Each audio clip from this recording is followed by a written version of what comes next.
Hello everybody, in today's video I want to go over the mystery in Spider-Man 2 relating to the villains. And as you all know, the whole story is kind of Kraven hunting the villains. But we're not going to talk about Kraven, Venom, Lizard, Martin Lee. We're going to talk about the three that do not physically appear in the game, but do have references.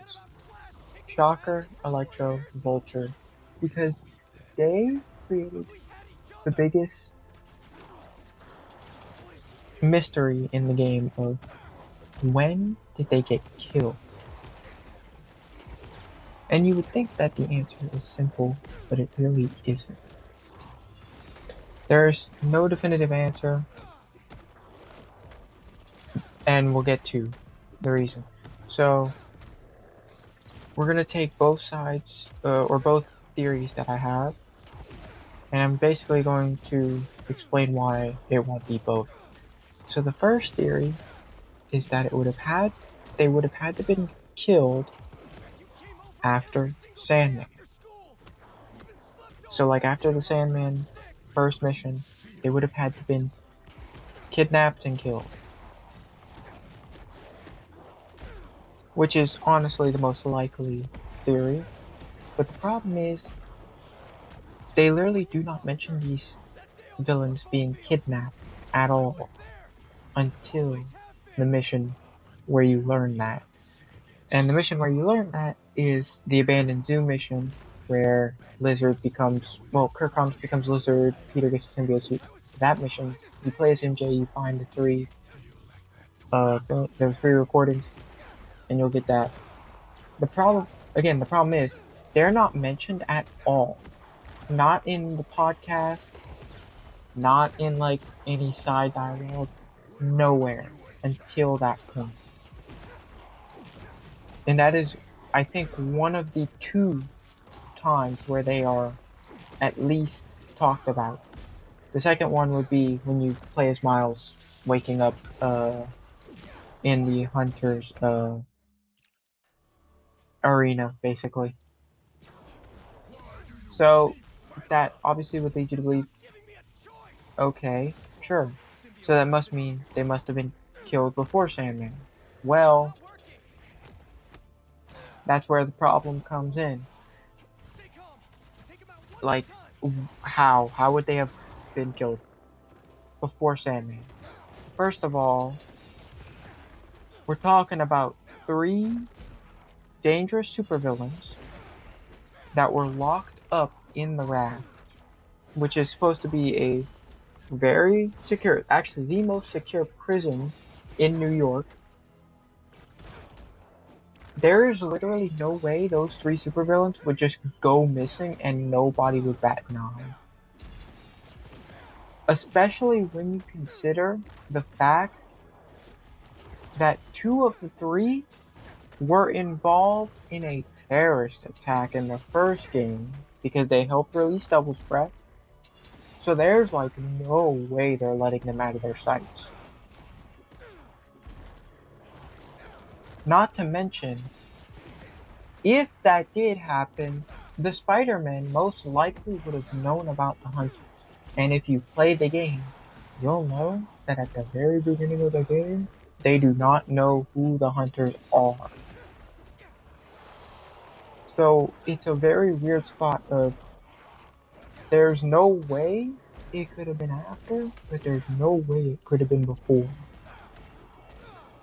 Which honestly, this whole mystery just kind of provides more of a reason on why Spider-Man 2 is so poorly written. Because they really couldn't take the time out of their way to at least make it make sense. Like, they used these three villains just to make Kraven look stronger, or seem stronger, which they didn't need to do. And in doing so, they never even thought about how to make it make sense or not. And it's weird. I've never seen anyone talk about it because it's like I mean, it's a minor thing. It's not important, but it's like it logically makes no sense when he would have kidnapped these guys. And you may be saying, oh, but Craven kind of was in well, Craven's hunters were in New York for like 6 months, was it? Being, hiding and taking over properties and stuff. But again, it's 3 supervillains. They're not gonna go missing, and nobody's just gonna not know that. You know what I mean? You couldn't even pay somebody off. You can't just pay off like every cop that works in the raft. Someone's gonna find out. Someone like dead ass. Someone's gonna find out. There's no way. It's just like it's a weird mystery, and the context makes no sense on dead ass. It just makes no sense how they would have just went missing. So I really wish, I really wish this game would have done better with the writing, because there's like no way. Well, there's like no way to fix it, because even then it's gonna just contradict shit. Which, to be fair, this game and Miles Morales do seem to contradict a lot of shit from the first game, unfortunately.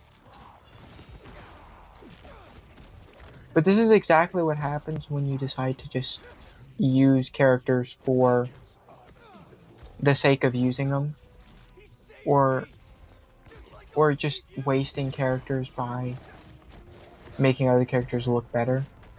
There was like no reason to use them at all like that. They already had used Scorpion. It's just weird. So, I mean, like, okay, so let's think. What could they possibly have done to prevent this? Because what would make the logical most sense?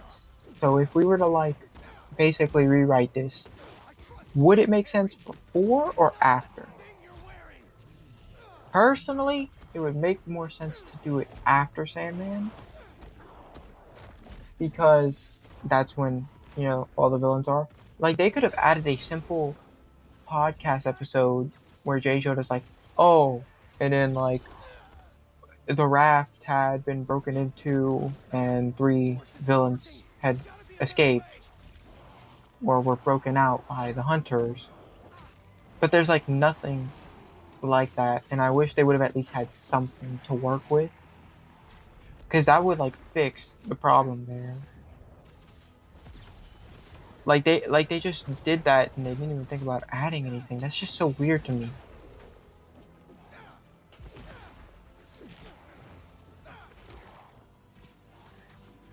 Like there's a reason for every other character that gets hunted in the game. There's a reason, like, how they ended up where they're at. Everyone else is like, but those 3 characters in particular, it's like, where, why, when. Well, why, I know the answer, but when and where. Because that's like, it's the interesting thing. Because you could be also like, Martin Lee fought supervillains. Yeah, but there's still no way to fit the timeline in. Like, yeah, Martin Villain did mention having to kill, so I'm assuming he fought somebody. But wait a minute. Oh my god, I just thought of this. Whoa, we just stumbled onto it to more of a mystery here. Because Mr. Negative does mention, and Miles mentions it too, but Miles asks, how many people did you kill before I got here? Or something like that. In that mission. And Martin Lee, I forget exactly what his answer is, but it's an answer that basically implies that he killed people. Killed villains. There were cells for villains when you wake up. So he's implying that he killed the villains. But if you listen to the tapes, Craven says he killed the villains. Oh my god, I just can't believe I thought of that. Oh boy. Well,